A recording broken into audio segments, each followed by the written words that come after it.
أعوذ بالله من الشيطان الرجيم. بسم الله الرحمن الرحيم. الحمد لله رب العالمين بارئ الخلائق أجمعين باعث الأنبياء والمرسلين، ثم الصلاة والسلام على خير خلقه العبد المؤيد والرسول المسدد حبيب إله العالمين أبي القاسم المصطفى محمد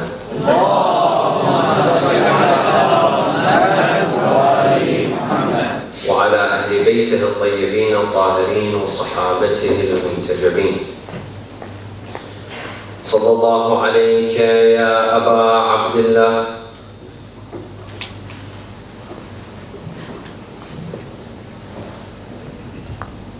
صلى الله عليك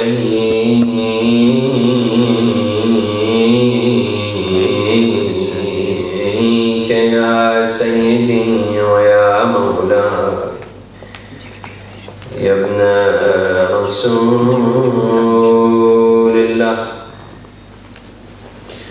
يا رحمة الله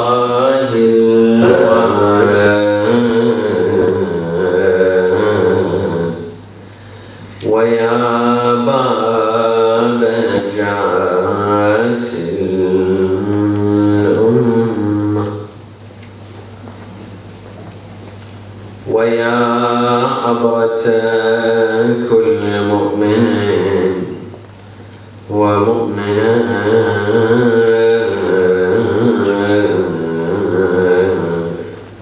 يا ليتنا كنا معكم سادتي فنفوز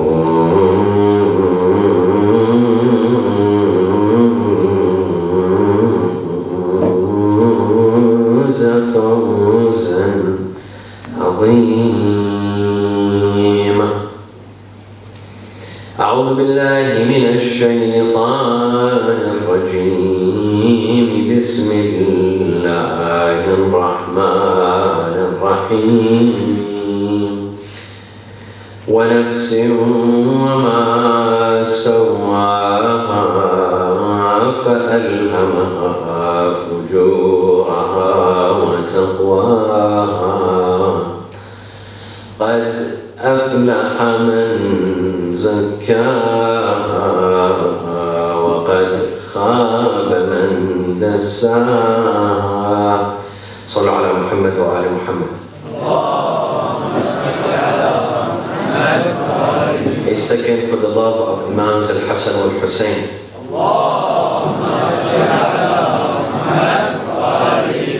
A third for the love of Fatemiyya al-Zahra with your loudest voices.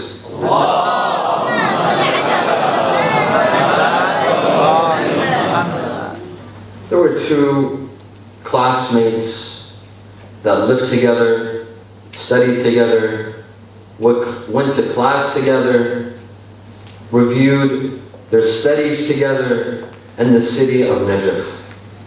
They were both students at the Islamic seminary in Najaf. After studying for a certain period, one of them decided to go to his hometown, back to his hometown in Iran, while the other decided to remain in Najaf, pursue his studies. They had both reached the stage of ijtihad. Both had become jurists. The one that went back to his hometown in Iran went by the name of Al-Shaykh Al-Naraqi.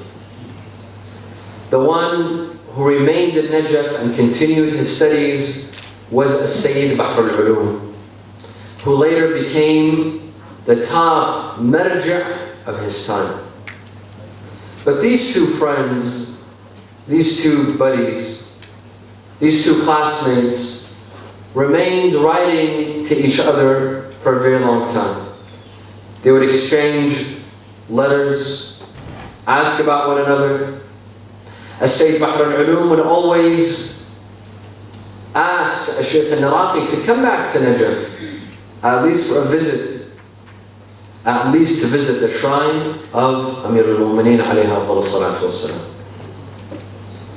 After some time, As-Sayyid Bahr al-Ulum discovered that his friend and classmate, Shaykh al-Naraqi, has written a new book. And this book took the Islamic world by storm, called Jami' al-Sa'adat. A book not on fiqh, not on Islamic laws, nor philosophy, nor ideology, nor on contemporary Islamic thought, rather on akhlaq, Islamic manners and ethics. When Sayyid Bahr al-Ulum saw this book, he was very proud. Proud of his friend, proud of his classmate for achieving such an amazing achievement. A book like Jami' al-Sa'adat. And indeed, this book is amazing. For those of you that read Arabic and understand Arabic, I advise you to read it. And I believe that it's been translated to other languages, even though the translation will never be as good as the original text. Sayyid Bahr al-Ulum was extremely proud of his classmate for writing such an amazing book. After a while, Shaykh al-Naraqi sent news to his friend Sayyid Bahr al-Ulum in Najaf that I would like to come for a visit, that I would like to come for a ziyarah. Of course, Sayyid Bahr al-Ulum was extremely happy that finally, after so many years, his friend is now finally coming for a visit. Shaykh al-Naraqi himself was a marja' as well, yet not the top marja' of his time. Sayyid Bahr al-Ulum in Najaf was the top marja'. Shaykh al-Naraqi, being a marja', is not going to travel by himself. His children, his students, his friends, people that work at his office, in fact, even well-known people in his city, merchants, respected people in his community, they came along with him. So you can imagine Shaykh al-Naraqi, very respected scholar, he came to visit Najaf with at least 30 other people with him. Now it was expected that he will stay at whose house? Who will host him? Sayyid Bahr al-Ulum, his best friend. Yet Sayyid Bahr al-Ulum, to everyone's shock and surprise, did not even invite Shaykh al-Naraqi to his house. He didn't welcome him to his house. People told Shaykh al-Naraqi, where are we going to stay? We thought we were staying at Sayyid Bahr al-Ulum's house. He said, we'll find a place to stay.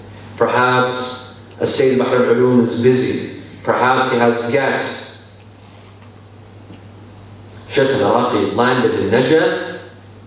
People by the thousands began pouring in to visit Shaykh al-Naraqi. As it's customary, when a scholar visits a city, other scholars, respected members of the community, they go and they visit him at his place of residency. And they also invite him to their house for lunch, for dinner. Everyone invited Shaykh al-Naraqi except the Sayyid Bahr al-Ulum. Sayyid Bahr al-Ulum did not invite him. Everyone came to visit Shaykh al-Naraqi except the Sayyid Bahr al-Ulum. The first day passed, second day, third day, a week, 10 days. Sayyid Bahr al-Ulum is a no-show. He didn't even show up to visit. Now people began worrying. People began talking. What happened? Is there competition between Shaykh al-Naraqi and Sayyid Bahr al-Ulum? Did something go wrong? Did something happen? Perhaps Sayyid Bahr al-Ulum had heard something. People gave him the wrong message. Finally, his students, they came to him and they told him, Shaykhana, why isn't Sayyid Bahr al-Ulum visiting you? He said, I'm sure he has an excuse. I'm sure he has an excuse. You see, if it was you and me, we'd jump to conclusions. We'd say, you know what? Hell with him. Who cares? I'll even go on Twitter and I'll make a post. I'll tweet about that guy. And I'll jump to conclusions. And Shaykh al-Naraqi said, hold on. He has an excuse. I'm sure he didn't come to visit me. He has an excuse. And in a hadith that everyone knows, احمل أخاك المؤمن على 70 محمل. Make 70 excuses. Make 70 excuses for your fellow mu'min. You see something bad? Make an excuse. Your husband comes home from work, he's a bit grumpy, he doesn't talk, he's not being that open. Don't jump to conclusions. Don't say that he hates you. Don't say that he met another woman. Don't say that there's something wrong, he doesn't love me any longer. Don't jump to conclusions. Give him 70 excuses. We don't even give 7 excuses. We don't even give 2 excuses. Sayyid Bahr al-Ulum gave an excuse for Shaykh al-Iraqi. He said, I'm sure he's busy. I'm sure there's something stopping him. And then, if he doesn't come to visit us, we will go and visit him. There's nothing wrong with him. I will go and I'll visit him. I did not forget about my past. I did not forget about our past friendship and relationship. I will go and visit him. They set a date. They asked for an appointment. Now, of course, it was the talk of the town. This is a true story. It was the talk of the town. Everyone in Najaf wanted to know, why hasn't Sayyid Bahr al-Ulum gone to visit Shaykh al-Iraqi? Why is he being so cold with him? Why is he treating him in such a manner? Sayyid Bahr al-Ulum gave an appointment. He said he's more than welcome to come and visit. As we say, Ahlan wa sahlan. Shaykh al-Iraqi, along with his students, his children, his friends, and the whole group with him, they go and they visit Sayyid Bahr al-Ulum. Now when you have a guest that comes over to your house, where do you receive him? Usually where do you receive him? At the door. You go to the door. If he's a special guest, you might even go outside the front of the house and you receive your guest. Shaykh al-Iraqi came in. Sayyid Bahr al-Ulum is not there. He's not at the door. He went inside the corridor. Sayyid Bahr al-Ulum is not there. He went into the large room and he saw Sayyid Bahr al-Ulum sitting all the way down at the corner. Sitting. Shaykh al-Iraqi and his people, they approached him. Sayyid Bahr al-Ulum did not even stand up. He did not even stand up. I remember I was saying the story at a place once in London. There were grandchildren of Sayyid Bahr al-Ulum. They were shocked. They didn't know. Is this true about their grandfather? You'll see what happens. As Sayyid Bahr al-Ulum sat at the corner, he did not even stand from his seat. And this is a marja. This is his classmate. This is his friend. He kept on asking him to come to Najaf, to come and visit. He did not even stand. Shaykh al-Iraqi comes, he sits down next to him. Assalamu alaikum, alaikum assalam, how are you? Alhamdulillah. I don't know what they talked about, the weather, the politics. I don't know what is it that they discussed. After 20 minutes, Shaykh al-Iraqi, he said, with your permission, if you excuse me, we will leave. He told him, yes, of course. Shaykh al-Iraqi stood to leave. Sayyid Bahr al-Ulum remained seated. He didn't even stand. He didn't even get up. It's recommended that when you have guests, and unfortunately sometimes we don't know these Islamic mannerisms. It's recommended that when you have a guest, you take him to the door and you walk with him 40 steps. You walk with him 40 steps. When I go and visit people's homes, they come and walk me to the door all the way outside. I tell them, please, you don't have, be certain I'm not coming back.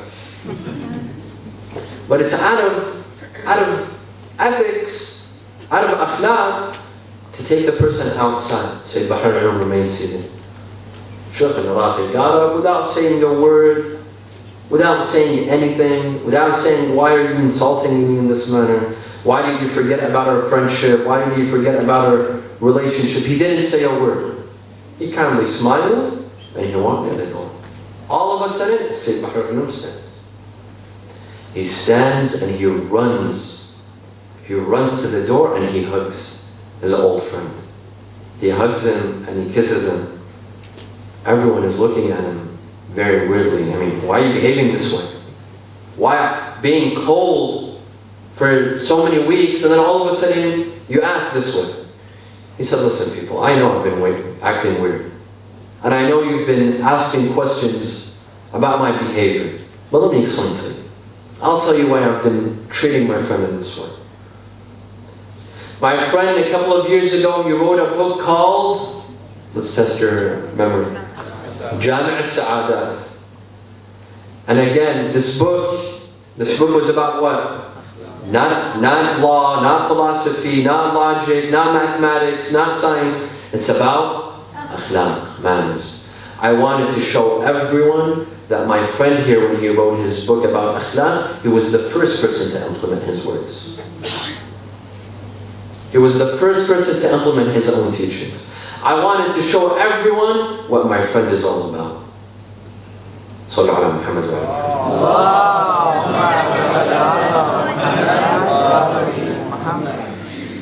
Shaykh al-Naraqi, my dear brothers and sisters, his book is effective. His book, Jami' al-Sa'adat, is effective. Even though it's not rocket science, it's not something spectacular, it's a nice book. But why is it effective? Because it came from the heart.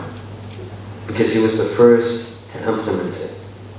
Because it came from the inside. That's why it's so effective. That's why this book, every speaker like me that wants to come and speak, first he has to go and read that book. He has to memorize it. He has to know exactly what's in it in order to come speak. Why? Because it came from the heart. Sheikh Abbas Al-Qummi, everyone knows Sheikh Abbas Al-Qummi, very well known. He has a book it's inside all of your homes, I'm positive. It's inside all of your homes, and I'm sure that you put it next to what? The Quran. If you have a copy of the Quran, you have next to it a copy of Mafatih al-Jinan.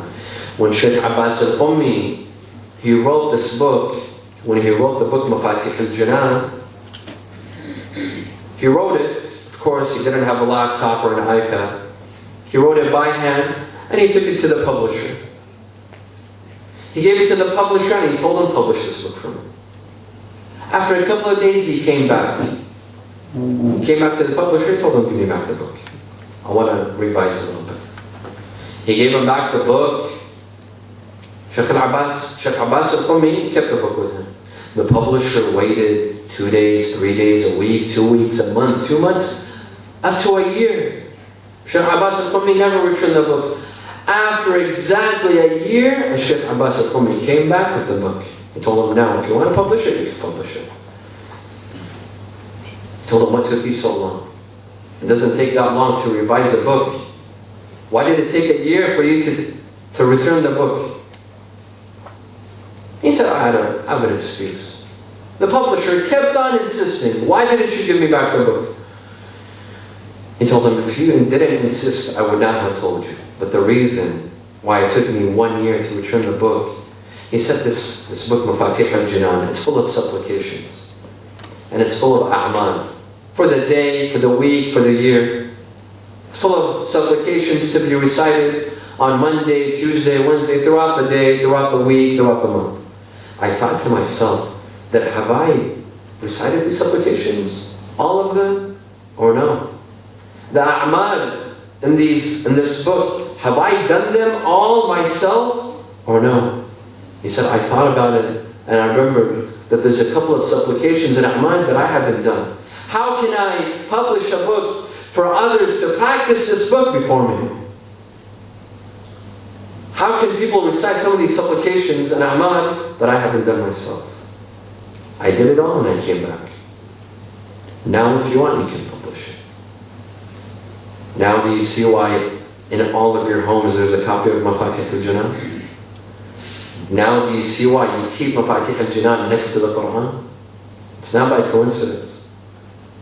It's not by coincidence. This book, again, it's not rocket science, but because it came from a person who controlled himself. It came from a person from a good heart. It came from a person who had his nafs under control. Just like the Shaykh al-Naraqi. The Shaykh al-Naraqi could have easily said, I'm not going to visit this person.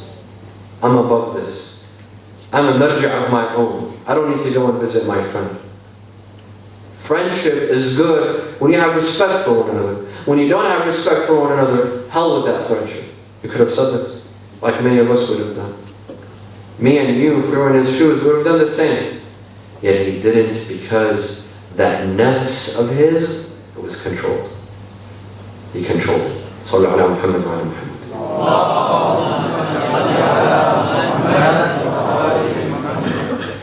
My dear brothers and sisters, we human beings, we're three-dimensional.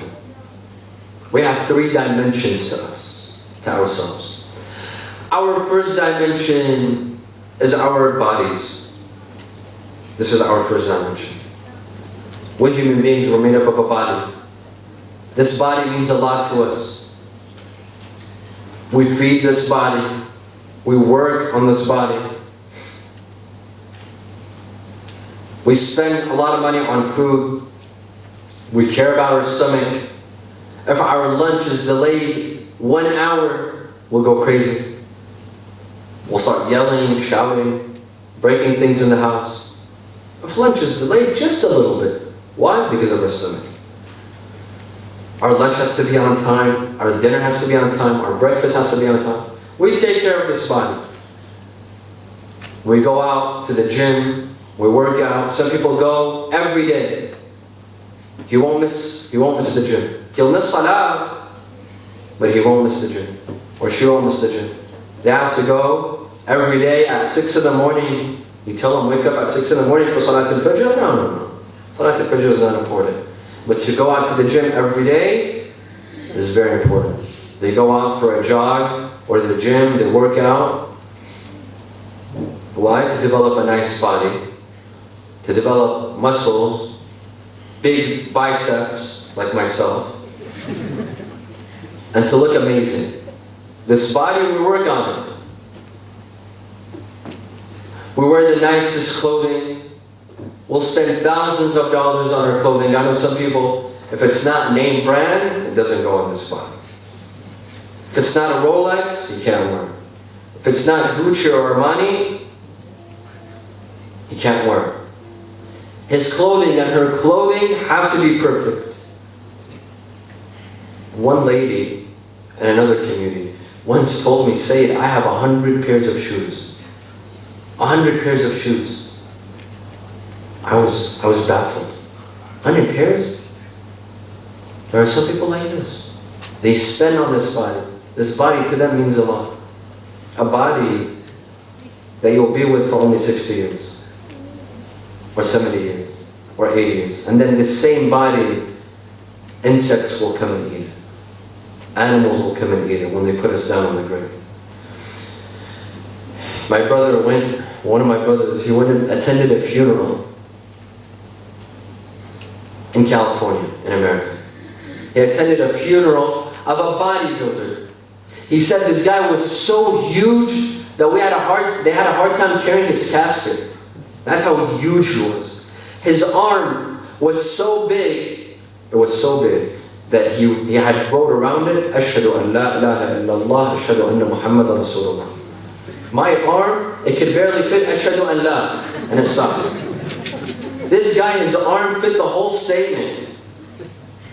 He said they had a hard time carrying this casket. And he was only 25, 26 years old. Why? Because of drugs. Because he was taking drugs. My brother, he said, I thought to myself, God knows how many hours he had spent on this body. How many hours did he spend on this body? But this body is about to be eaten by insects under the ground. This is our first dimension, our bodies. Our second dimension is our minds. This gift that Allah subhanahu wa ta'ala has given to us. Our minds, our brains. And we also spend a lot of time and money and energy on this mind and brain. How many years do we spend in grade school? 12 years. And then we go on to university, that's another 4 years. And then we go on, for some, they go on to their masters, that's another 2 years. And then some go on for their PhD, that's another maybe 4 years, 5 years. I'm talking about the US, I don't know how it is here. So a minimum you're talking a minimum of at least 20 to 22 years you're working on this brain and on this mind. And that's something good. That's excellent. Some will work and study. I've seen some students, when they have exams, they don't eat, they don't drink, they don't sleep, they can't concentrate, no one can speak to them because they have an exam. They stress so much over their exams. Some people are willing to spend thousands of dollars just to get into a top university. As they should, because this is a gift from Allah and we should use it. We should spend our money and time on it to educate ourselves and to seek knowledge. However, there's a third dimension to us. The first was the body, the second was the mind, and the third is the soul, our nafs. If that's a good translation, the soul. I don't think it's a good translation. Some say the soul, some say the spirit. I think the nafs is a whole other thing. Our nafs. But how much time do we spend on our nafs? How much money do we spend on our nafs? When our body is hungry, we immediately have to feed it. No matter how much it costs. You know, at airports, food is a lot expensive than regular restaurants. Have you noticed that? At airports, food is a lot more expensive. You know why? You know why?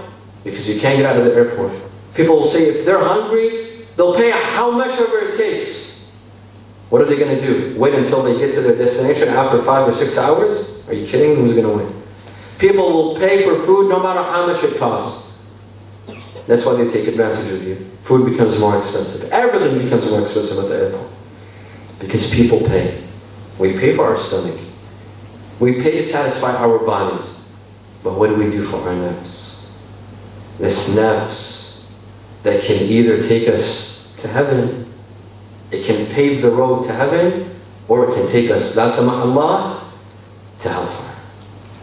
And this nafs that can allow us to have a life of happiness and joy, a pleasant life, or it can lead us to a life of sadness and depression and destruction. قد ونفس وما سواها فألهمها فجورها وتقواها قد أفلح من زكاها وقد خاب من دساها. He who works on his nafs, he will be happy. And this life and in the next, and in the next. He who works just a little bit, just a little bit, he disciplines his nafs. He tames his nafs. He works on it. This person will be happy in this life before the next. He who abandons his nafs, doesn't pay attention to his nafs, lets his nafs overcome him, the evil nafs, this person will lose. Sallallahu ala Muhammad wa ala Muhammad.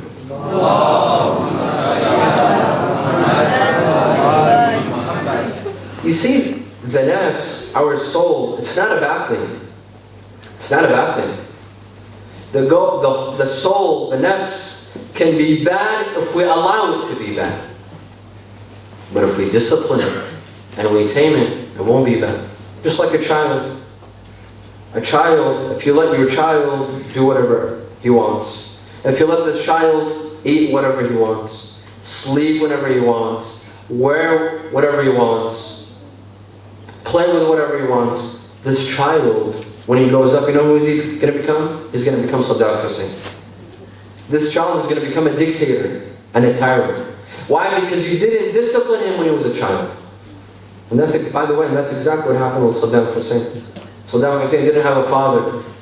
Saddam Hussein was left to do whatever he wants. He started murdering at the age of 13 or 12. Of course he's going to become a tyrant. Of course he's going to become a dictator. But if this child is disciplined when he's young, when he's small, he's tamed, he's taught, this person becomes a man like Ali ibn Abi Talib.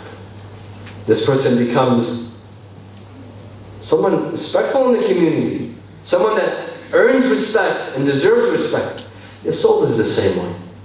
If we let the soul do whatever it wants, whatever it desires, the soul will overcome us and will lead us to destruction.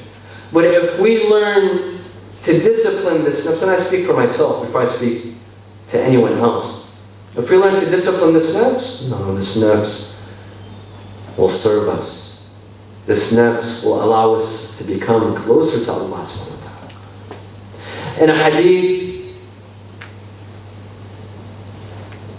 the Imam says that Allah subhanahu wa ta'ala created 3 creations: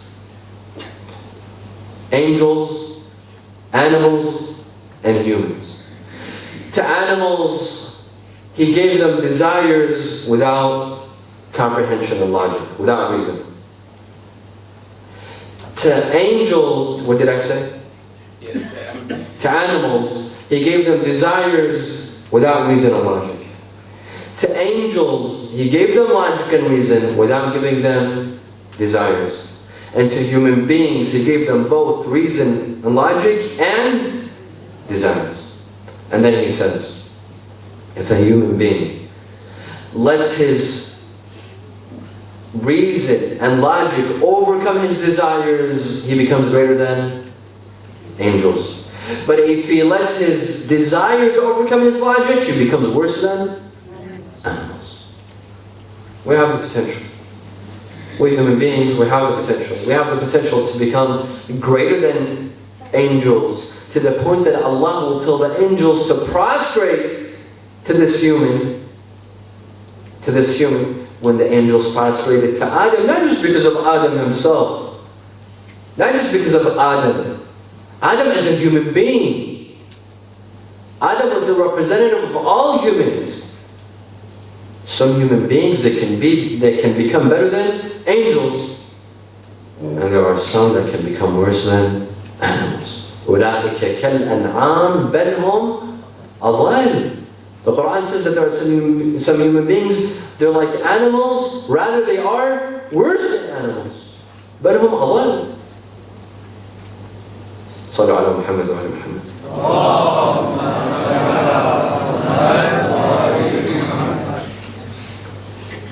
It's very ironic that we feed our bodies. Our body needs nourishment. If you don't eat and you don't drink, you'll die, obviously.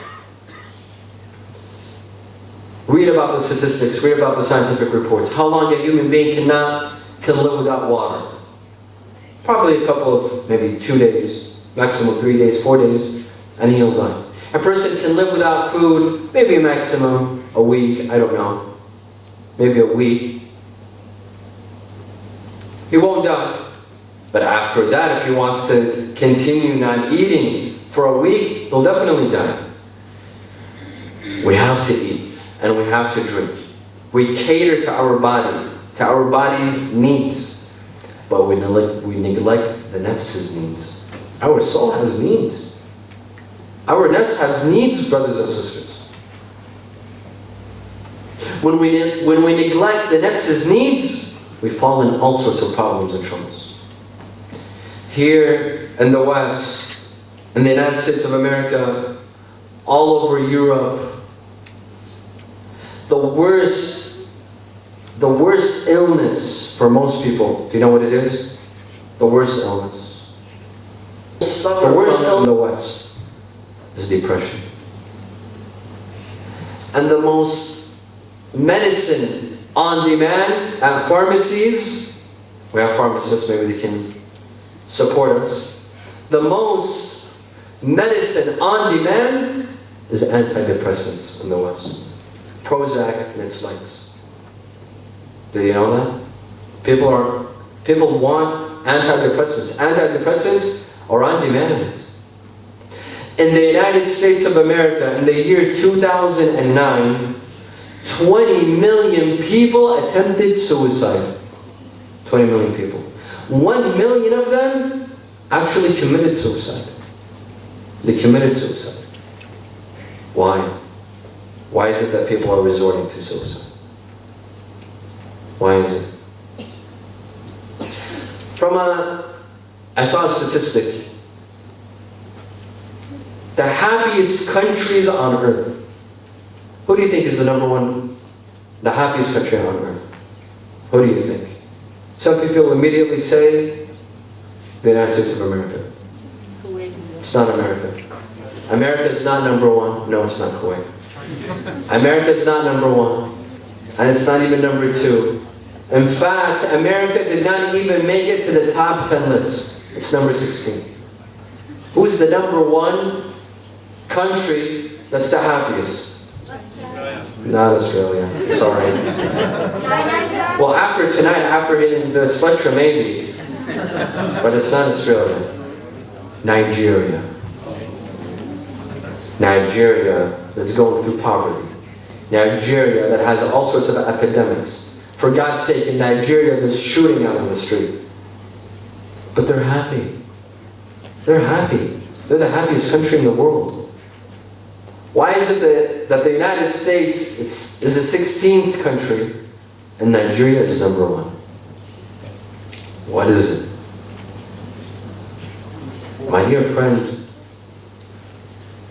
here in the West, they cater to people's material needs.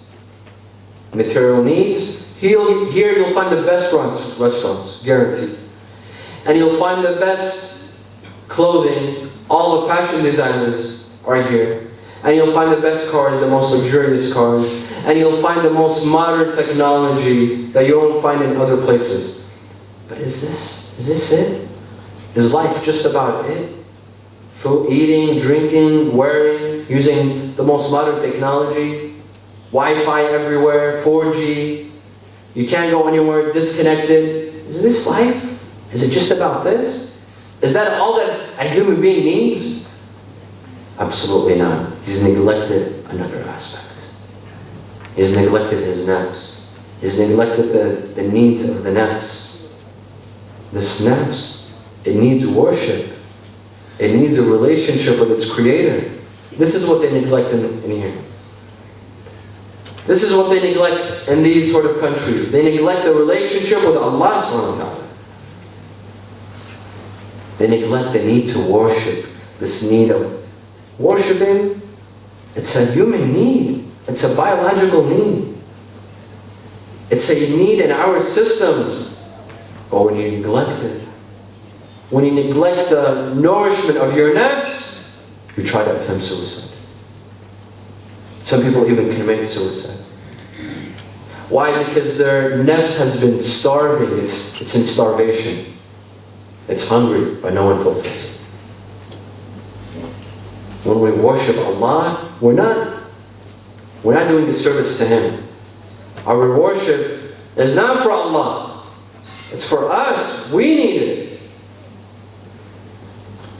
That is why when people they read this verse, وَمَا خَلَقْتُ الْجِنَّ وَالْإِنسَ إِلَّا لِيَعْبُدُونَ, they say God created us just to worship, just as 5 minutes of salah. This is it.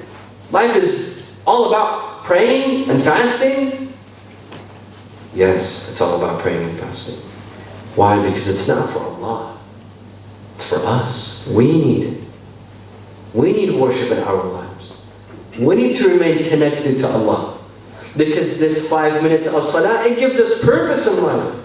It tells us that life is not all about eating, drinking, working, driving a nice car, having a nice phone, and that's it. Life has a much bigger meaning to it. We have a purpose in this life. That is why every day in salah, at least 10 times a day, we repeat, إِيَّاكَ نَعْبُدُ وَإِيَّاكَ نَسْتَعِينُ. It is you that we worship. And it is you that we seek help from. We affirm that we're worshiping you, Allah. Not just worshiping Him physically by the salah and fasting. We can worship Allah in all sorts of manners. This is the purpose of it. When you help people, this is the worship of Allah. Today we were having lunch. One of the brothers was saying that we have an organization that helps. That helps the refugees that come to this country. This is worship. This is a form of worship. When you help those in need, without asking anything for return. This is a form of worship. This is what we learn from our salah. I go back. Our nafs needs nourishment, yet we neglect it. We neglect our nafs. Our nafs goes undisciplined, untamed. And we get ourselves in all sorts of trouble and all sorts of disasters. And we don't know on the Day of Judgment, where do they tell us to go? Through this door or through that door? Do we receive our book in our right hand or in our left hand? We don't know. If we don't tame this nafs. Imam Amir al-Mu'mineen alayhi afdal as-salatu was-salam, sallu ala Muhammad wa alihi. He says, Al-mu'min nafsuhu minhu fi ta'ab, wal-nas minhu fi raha. A mu'min, a genuine mu'min, his nafs is always tired. His nafs is tired. His nafs that tells him to do bad, that an-nafs al-ammara bis-su', it's always tired to a true mu'min.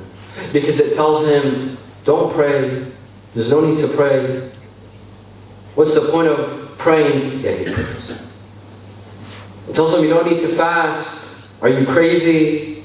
Especially when Ramadan is in the summer. For you, you guys are lucky. Ramadan is in the winter.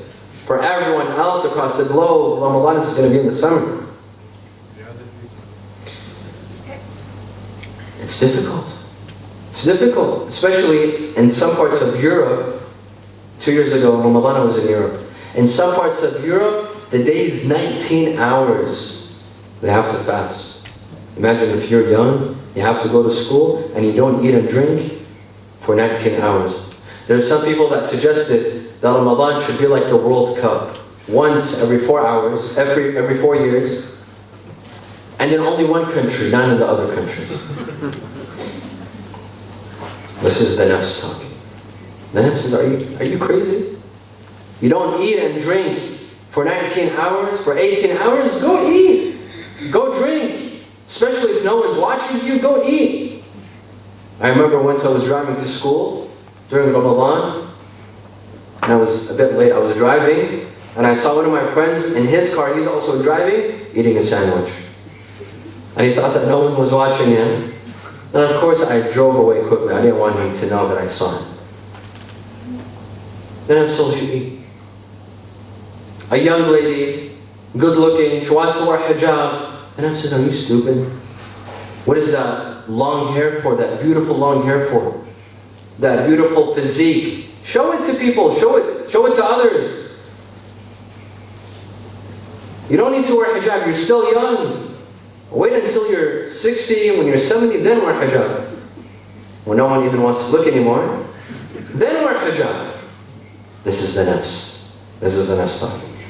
The nafs comes all the time. You're at a store, the nafs says, no one's watching.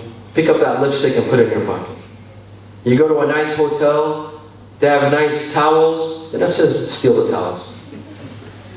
And so on and so on. This nafs, al-ammara bis-su', this is what it does, but not for a mu'min.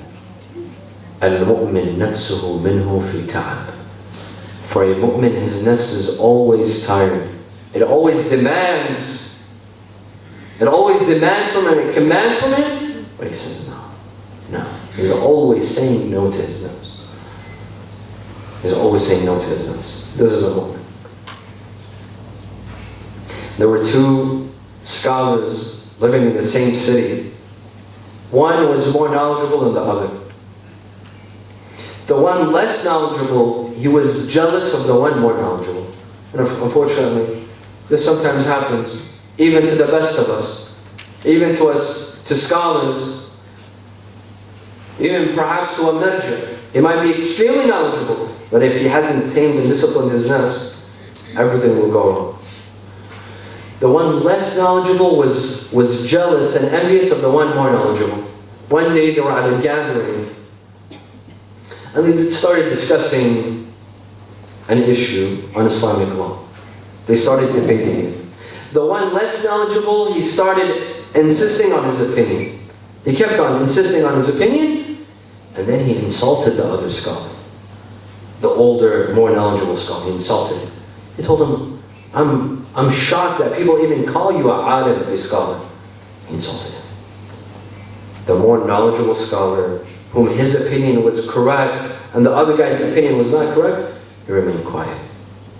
He remained silent. He put his head down for 2 seconds. Everyone was looking at him to see what he's about to do.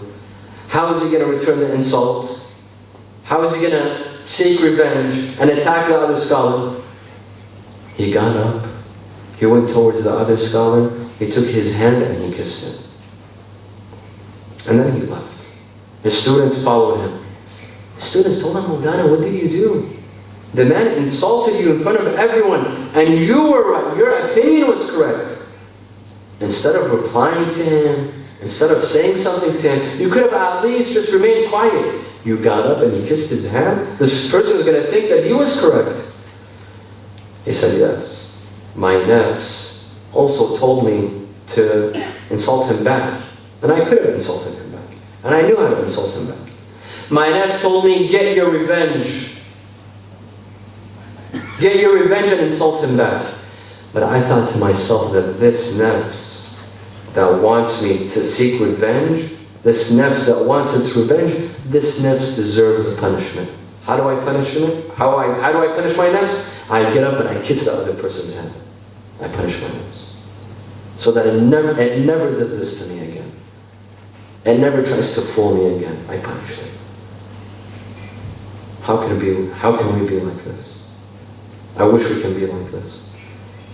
The nafs deserves a punishment once in a while. It deserves to be disciplined and tamed. Al-mu'min nafsuhu minhu fi ta'ab. His nafs is always tired. It's tired because it keeps on ordering him to disobey Allah, yet he refuses to disobey Allah. Al-mu'min nafsuhu minhu.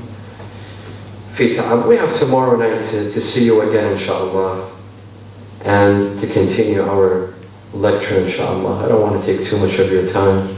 This is a beautiful community. This is a beautiful event, and I'm very honored to be amongst you. And tonight, these 2 nights are dedicated to whom? Fatemiyya al-Zahra, salawatullahi wa salamu alayha, to our mother, our role model, our teacher. A mother that raised purified imams. A woman that people have not realized her status. No one realizes her status. We don't know how great of a woman she was. And this woman that Rasulullah sallallahu alayhi wa alayhi says about her, إِنَّ اللَّهَ يَرْضَى بِرِضَى فَاطِمَةٍ وَيَغْضَبْ لِغَضَبِهَا. That Allah is satisfied. Allah has satisfied her satisfaction and is angered to her anger. There was a marja, a scholar, he's still there in Qom, Shaykh al-Wahid al-Khurasani, may Allah protect him. I heard him saying that if a mu'min, a believer, wants to reach a very high stage of belief, he will be satisfied to Allah's satisfaction and he will be angry to Allah's anger. If he sees people drinking alcohol, he knows Allah is angry, so he becomes what? Angry. If he sees people using foul language, he knows that Allah is angry, so he also what? He becomes angry. If he sees Allah being disobeyed, because Allah is angry, he becomes angry.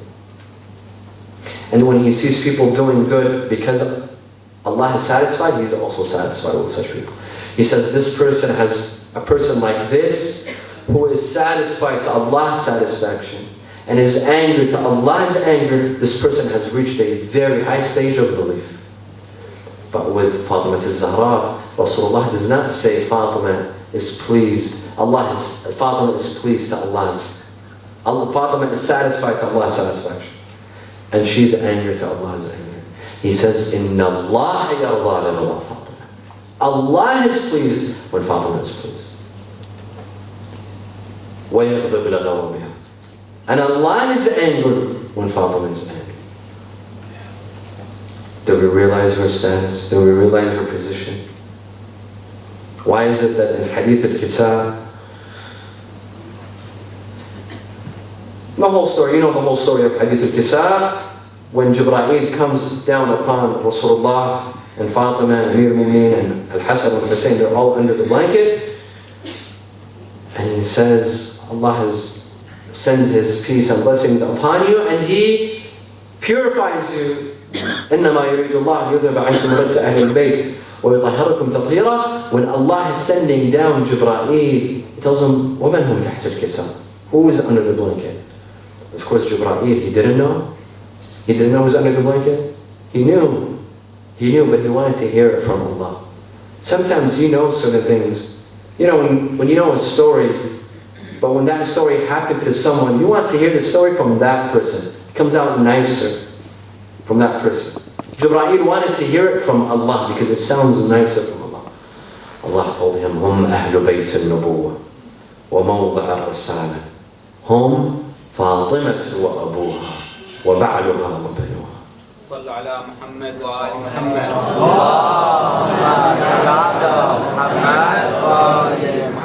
They are the household of prophethood and prophecy. They are Fatima. He puts Fatima in the middle. She's the centrifuge.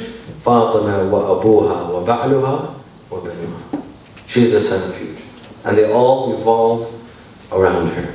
Fatima and her father and her husband and her two boys. This is Fatima Zahra. Salawatullahi wa salamu alayhi. Imam Sadiq alayhi salam says, إنما سميت فاطمة فاطمة لأن الخلق فضلوا عن معرفتها. Fatima was called Fatima comes from the root word in Arabic. It comes from Fatama.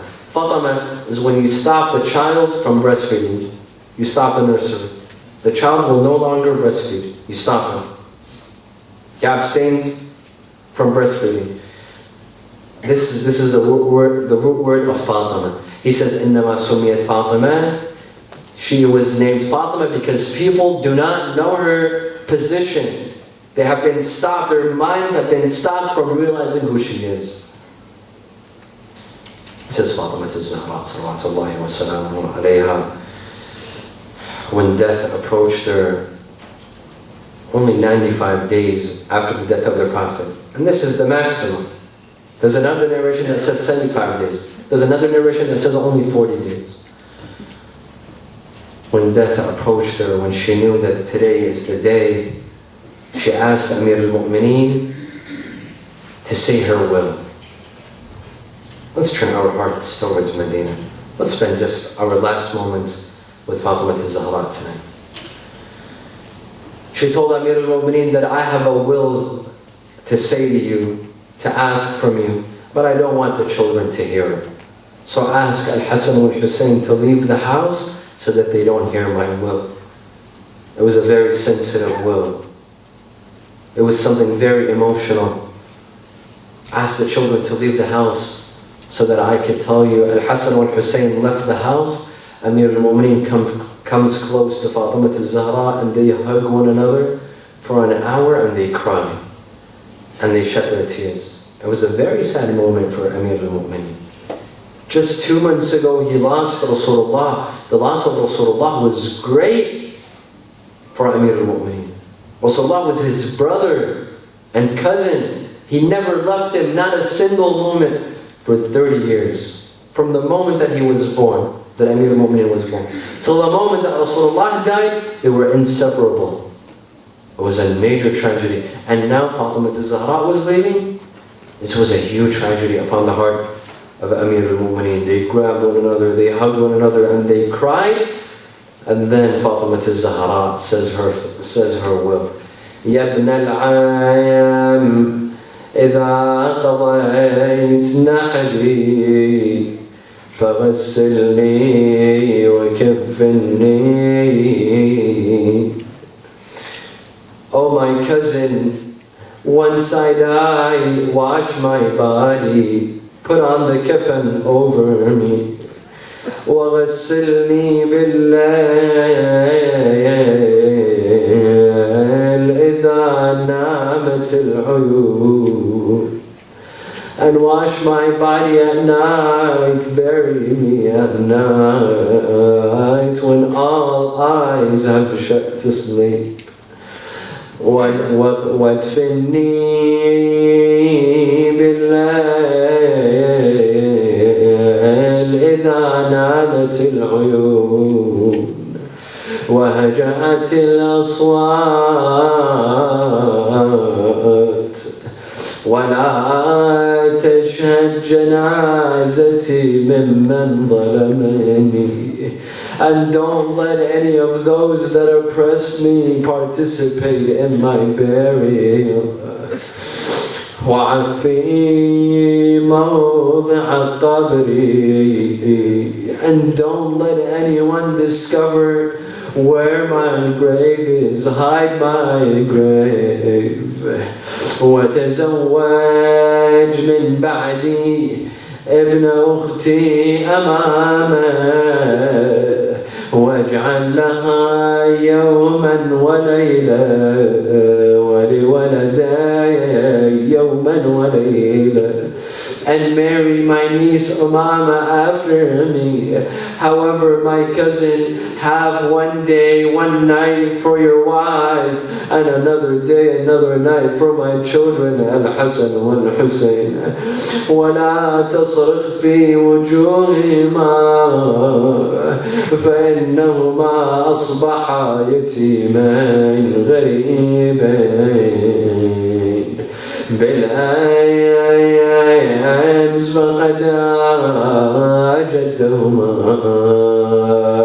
واليوم يفقدان أمهما.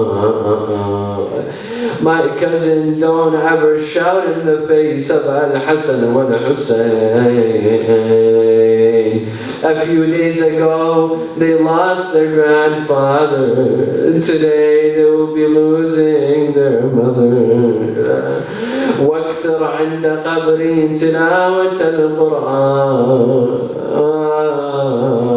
واجلس على قبري فإن الميت يستأنس بالأحياء. Yeah, oh my cousin, and come to my grave, sit next to my head, recite Quran. Amir al-Mu'mineen leaves the house. Asma bint Umayyah says, I came to Fatima. She says that her face was glowing with light. I said, Alhamdulillah, today you look much better, Ya Sayyidati, Ya Fatima. Fatima said, no, Ya Asma, this is the last day of my life. Ya Asma, prepare the food when my children come. Make sure they eat their food. Because if they come and they see me dead, they will no longer eat the food. Asma says Fatima was lying on her bed out in the courtyard, busy with the remembrance of Allah. All of a sudden, the sound of Fatima stopped. She said, I thought that she fell asleep. I went outside and I called, Ya Sayyidati, Ya Fatima, but she did not answer me. I went close to her, I started shaking her, answer me, Ya Sayyida, Ya Fatima. No answer came from her, and I found out that she died. Asma says, I threw myself on her, and I said, Ablighi salami ila abiki Rasulullah. Give my salam to your father, Rasulullah. Moments later, the door opened, Al-Hassan wal-Hussein came inside. Immediately Al-Hassan asked, Ya Asma, ayna ummuna Fatima? Where's our mother Fatima? She said, Sayyiday, kula ta'amakuma. Come and eat your food, my sons. Again Al-Hassan asked, Ya Asma, ayna ummuna Fatima? Where's our mother Fatima? Again I said, come and eat your food. Kul al-ta'am. Al-Hasan said, Ya Asma, when have you seen us eat our food without our mother Fatima? متى رأيتنا نأكل الطعام من دون أمنا فاطمة? It was here that Al-Hasan realized what was going on. He went outside to the courtyard. He saw his mother's bed. He went to his mother's corpse. He removed the sheet and he saw his mother dead. He threw himself on the body of his mother and he said, Umma kallimini fa'ana walad. يا أمّا كلميني قبل أن تنفجر مرارتي وأموت. My mother, speak to me before I die. Al-Hussein came in not knowing what was happening, but when he saw his brother crying, he discovered that his mother had departed. You know what he did? Imam Hussein did not throw himself on the body of his mother. He came to her feet and he put his cheeks on the feet of his mother Fatima. He said, Umma kallimini fa ana waladuki al-Hussein. My mother, speak to me. This is your son Hussein. This is your spoiled son Hussein. Speak to me.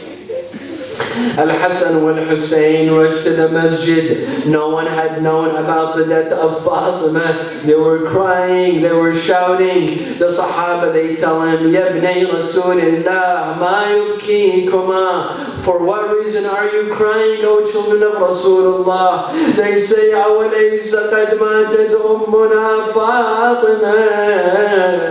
Now our mother Fatima has died. Amir al-Mu'mineen was standing. When he heard this, Amir al-Mu'mineen could no longer stand. He had to sit on the ground. This champion, this warrior had to sit on the ground. بمن أتسلى بعدك يا فاطمة. Who do I have after you, oh Fatima? نفسي على زفاتها محبوسة. يا ليتها خرجت مع الزفرات. لا خير بعدك في الحياة وإنما أبكي مخافة تطول حياتي لا حول ولا قوة إلا بالله العلي العظيم. إنا لله وإنا إليه راجعون. Raise your hands in dua, brothers and sisters. نسألك اللهم وندعوك باسمك العظيم الأعظم الأعز الأجل الأكرم يا الله. اللهم لا تدع لنا ذنبا إلا غفرته ولا هما إلا فرجته ولا عيبا إلا سترته ولا خوفا إلا آمنته ولا رزقا إلا بسطته ولا شملا إلا جمعته ولا مرضا إلا شفيته ولا غائبا إلا حفظته وأدنيته ولا حاجة من حوائج الدنيا والآخرة لك فيها رضا ولنا فيها صلاح إلا قضيتها ويسرتها يا أرحم الراحمين. ولأرواح المؤمنين والمؤمنات والعلماء والشهداء نقرأ سورة الفاتحة مع الصلوات.